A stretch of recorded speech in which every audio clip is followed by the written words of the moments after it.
전 세계에 걸쳐 수많은 문명에서 전해 내려오는 대홍수 이야기. 그 중에서도 가장 유명한 이야기, 노아의 홍수입니다. 과연 이 이야기에는 어떤 진실이 숨겨져 있을까요? 오늘 우리는 이 미스터리를 탐구하며 숨겨진 진실을 찾아보겠습니다. 노아의 홍수 이야기는 성경 창세기 6장부터 9장에 기록되어 있습니다. 그러나 성경을 살펴보면 5장 끝 부분부터 노아 이야기가 시작됨을 볼 수 있습니다. 라멕이 아들을 낳고 이름을 노아라 하여 이르되 여호와께서 땅을 저주하심으로 수고롭게 일하는 우리를 이 아들이 아니하리라 하였더라 라고 적혀 있습니다. 라멕은 이미 하나님께서 땅을 심판하실 것이라는 것을 알고 있었던 것일까요? 라멕은 777세를 살고 죽었는데요. 성경에서 7은 완전체를 뜻합니다. 라멕이 죽은 나이에 어떤 의미가 숨겨져 있는지 궁금해지는 대목입니다. 또한 창세기 5장에 보면 홍수 이전의 사람들은 몇백 년을 살면서 계속 자녀들을 낳은 것을 볼 수 있습니다.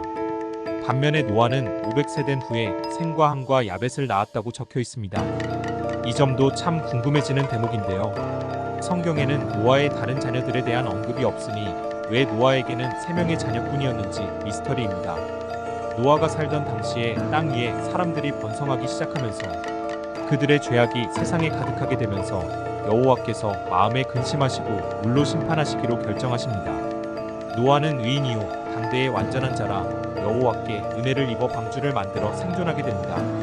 비는 40일간 내렸고 물은 150일 동안 지구를 뒤덮었다고 기록되어 있죠. 결국 노아와 그의 가족은 새로운 세상을 열게 됩니다. 그리고 무지개는 다시는 이런 대재앙을 내리지 않겠다는 하나님의 약속의 상징이 되었습니다. 놀랍게도 노아의 홍수와 유사한 대홍수 신화는 전 세계에서 발견됩니다. 예를 들어 고대 메소포타미아의 길가메시 서사시, 그리스 신화의 데우칼리온 홍수, 그리고 인도의 마누의 홍수까지. 어떻게 이렇게 비슷한 이야기가 서로 다른 문명에서 전해질 수 있었을까요? 어떤 학자들은 전 지구적인 대홍수 사건이 실제로 일어났고 각 문명이 이를 자신의 방식대로 기록했을 가능성을 제기합니다. 혹은 홍수와 같은 자연재해가 고대 사람들에게 강렬한 인상을 남겨 비슷한 이야기를 만들었을 수도 있죠. 노아의 홍수는 신화와 역사 그리고 과학이 얽힌 미스터리입니다. 수많은 문화에서 비슷한 이야기를 가지고 있다는 점은 주목할 만합니다. 하지만 아직까지 그 진실은 명확하게 밝혀지지 않았죠. 중요한 것은 이 이야기가 우리에게 전하는 메시지일지도 모릅니다.